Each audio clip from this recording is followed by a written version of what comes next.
Magandang hapon, Luzon, Visayas, Mindanao at sa labas ng Pilipinas. Ako po si Joey Oriendo ng CNN Headline News Radio Program dito sa Manila.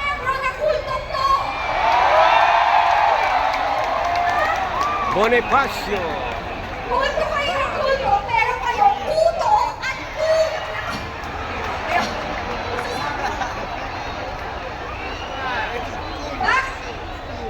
Bakit sila?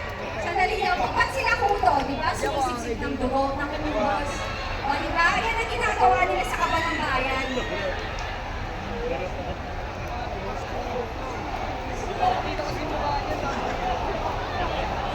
Grabe! Alam mo, ang dami magiging leader ng Iglesia ni Cristo na tunay na ipaglalaban ang mamamayang Pilipino. Diba? Ang bravo pa! Kaya kayo dyan na naninira sa Iglesia ni Cristo, ingit-ingit na kayo. Hindi mo kasi kayang gawin ko ang tunay na sama-sama. Tama! At saka kayo, yung mga naninira sa inyo, yung mga sandamakmak na page sa Facebook, at saka mga troll, nakalista kayo, ipapatawag namin kayo lahat, hindi namin kayo papatawarin. Hindi pwede, sobra na kayo. Sabi nga na sa Bible, diba? Diba meron tayong mga anghel na kapag nakakita ng demonyo, hindi pinapatawad, inikitin agad at inuubos. Ganun dapat. So mamili kayo mga politician. Sino kakampihan nyo? Ang Diyos sa langit o ang demonyo dito sa ating lupa? Itanong sa kanila. Wala na. Thank you. Hindi na tayo pwede. Hindi na pwede to. I do not forget.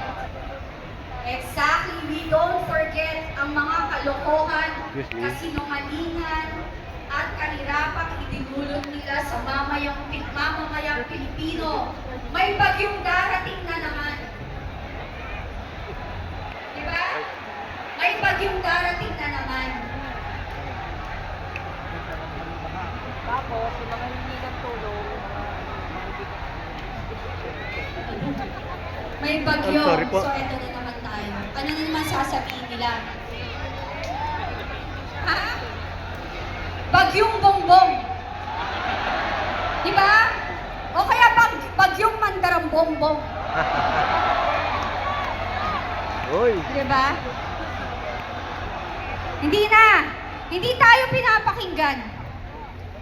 Hindi. Walang hindi nag-iisip. Di ba? Hindi na tama. Saan ka nakakita ang politician pag tumatakbo? Halos lumuhod sa atin lahat at mangako. Di ba?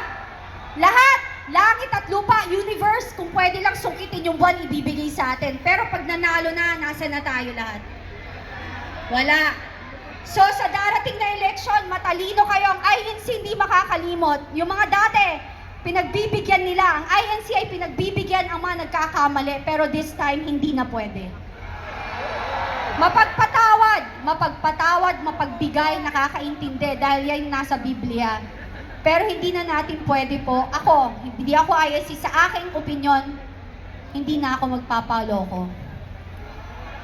Ayoko na! Tama na ang nakawan sa kaban ng bayan! Tigilan na ang matatamis na salita!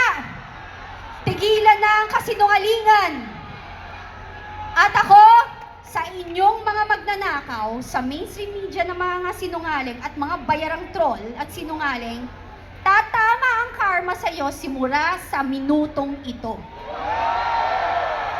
Maraming salamat po, INC! Bilib po ako sa inyo, bao po ako, mataas po, respeto ko. Okay. May kasunod pa po to, mga kababayan.